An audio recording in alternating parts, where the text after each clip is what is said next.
up, YouTube? It's your boy, Sci-Fi. Welcome to Universal Gamer Update number 33, brought to you by multiplatgameshop.com, where the games go.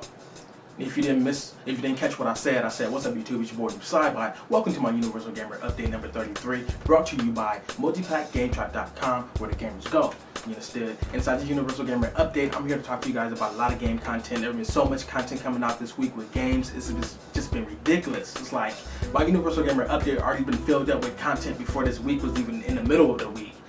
Just a lot of stuff with games been coming out and been talked about this week that, you know, any podcast should have easily anything to talk about this week, this in particular week of February.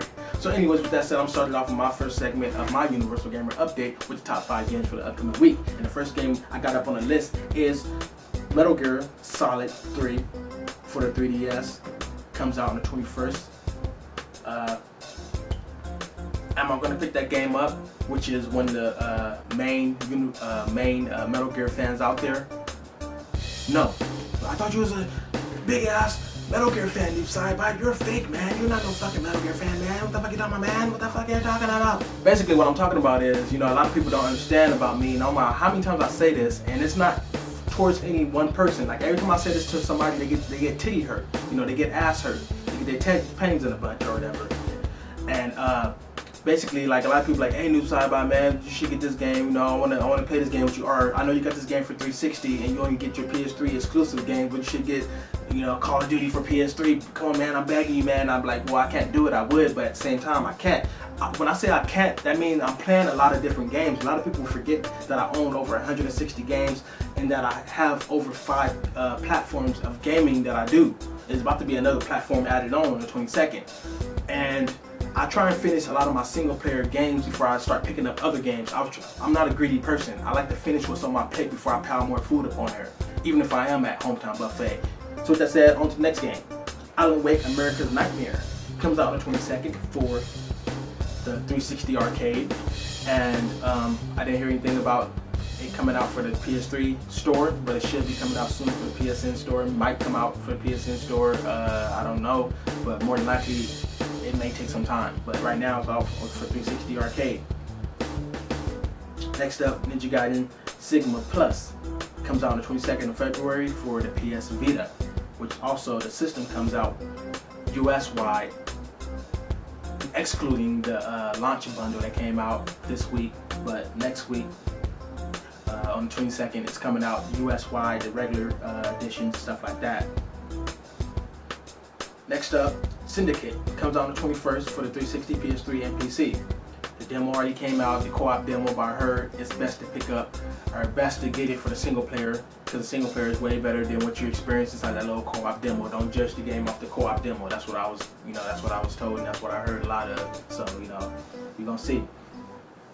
Number 5, and that game was also based off a game that came out a long time ago, which was an RTS, over-the-head game, if I believe. The way you played that game is kind of somewhat of an RTS and stuff like that.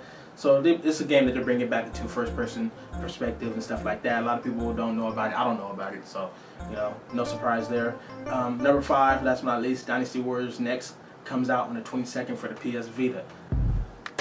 Next up, Spit Game. So my Spit Game segment, I want to talk to you guys about Resident Evil Revelations, my completion impressions. I completed the game, beat the game in exactly 9 hours. 9 hours and 57 seconds for. Why cut this 57 seconds for? That probably was when the credits was rolling. But I beat the game in 9 hours. Pretty decent amount of gameplay, nice little chunky gameplay, you know, nice little chunk.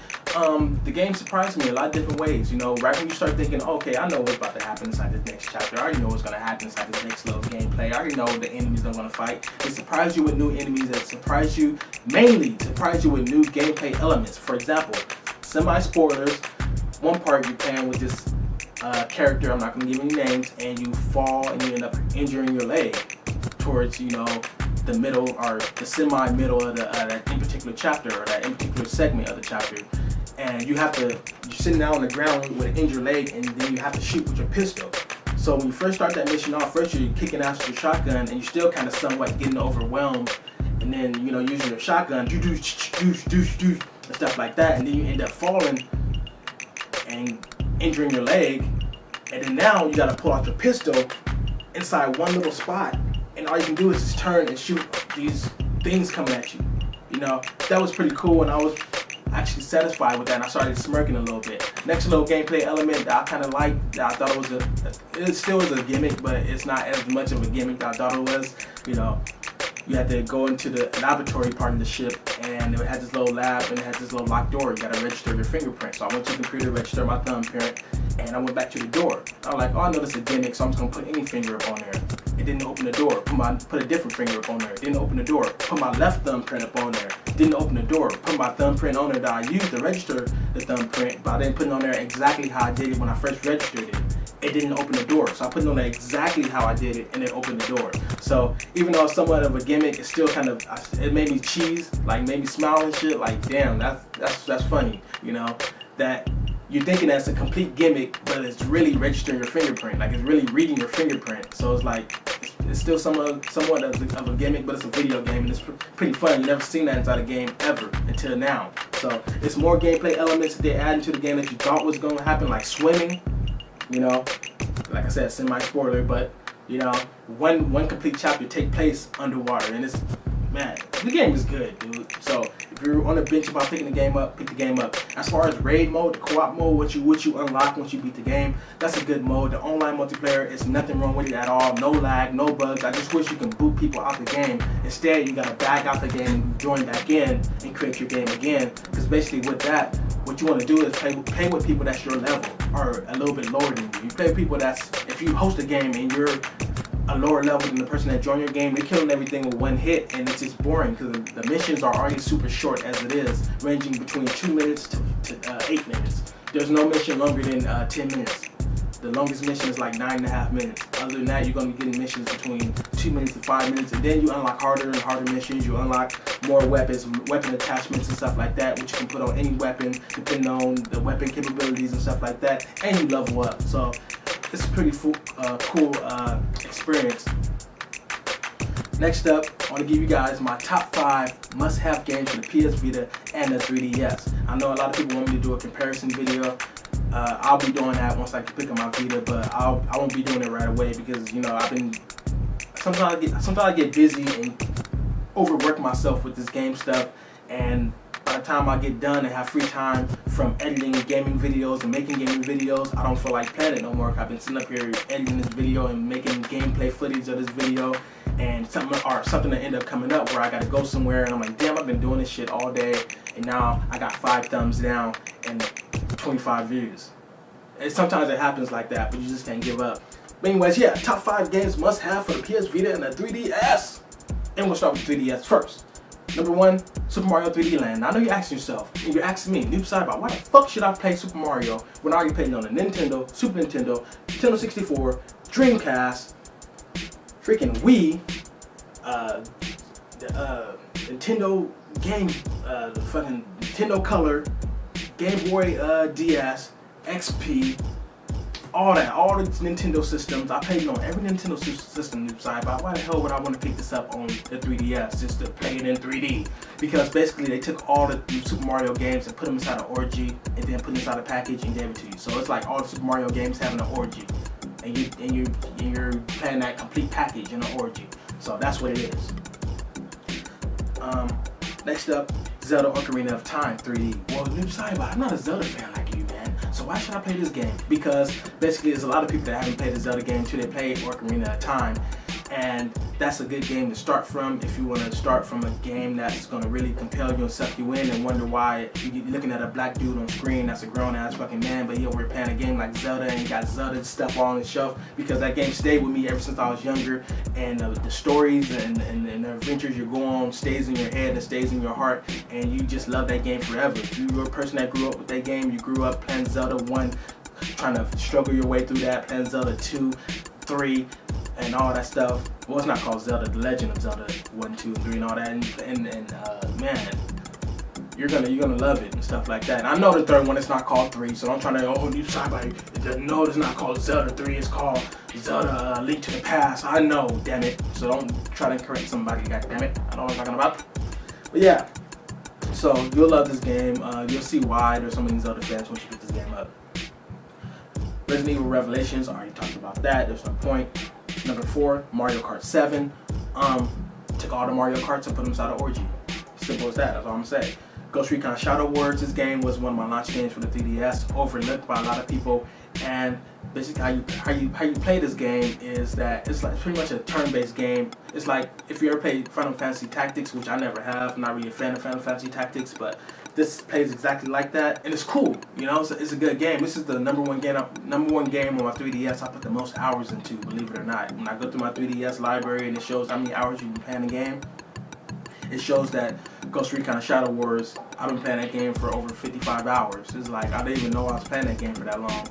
So I was kind of like, wow about that. And the game is, you can find the game for $15-10, and I don't care if you don't play turn-based games.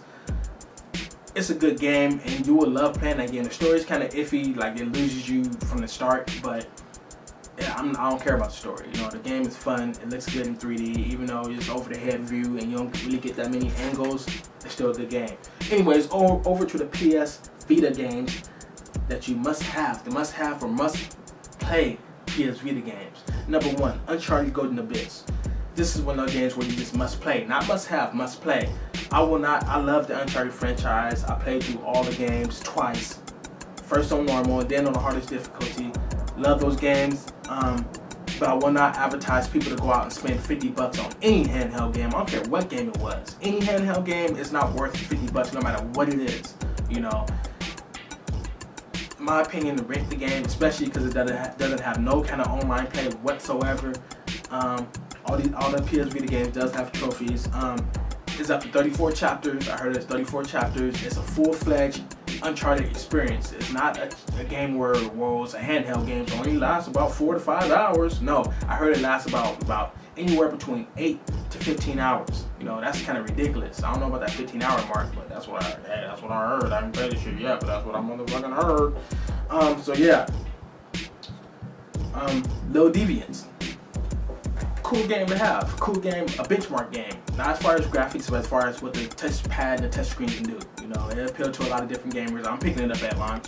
Hey, I'm just want to, play something fun. Sometimes you don't want to play no hardcore game or a core game. You want to play something that's really real fun and kind of cute a little bit. You know, there's something to fiddle around with when you're just chilling.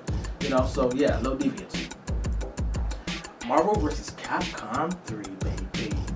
I already got that game. Y'all see my unboxing. Man, that's the first game I'm putting on my Vita because I cannot believe how gorgeous and how fast-paced that game plays. Just dumb and ridiculous. Next up, Rayman Origins. That game came out on the arcade stuff. Not arcade, but on the systems. I wish it would have been an arcade game, but it's coming out on PS Vita. Played the demo for that game. The game is better than what a lot of people are thinking. It's a nice-ass platformer. It's kind of hard, too. And that's what I like about platforming games when they start getting hard and stuff like that. That's why Mario 3D Land has something special once you beat the game. Also, last but not least, Dungeon Hunters for the NGP. That game already came out for iPhones and stuff like that, but it's a must-have game, especially instead of using the digital analog sticks, you got real analog sticks and real buttons and stuff like that. I know they're going to implement some touch functionality, but anyways, with that said, it's been your boy Sign about the Universal Gamer. Hope you guys enjoyed my Universal Gamer update, and I'm out of here. Peace.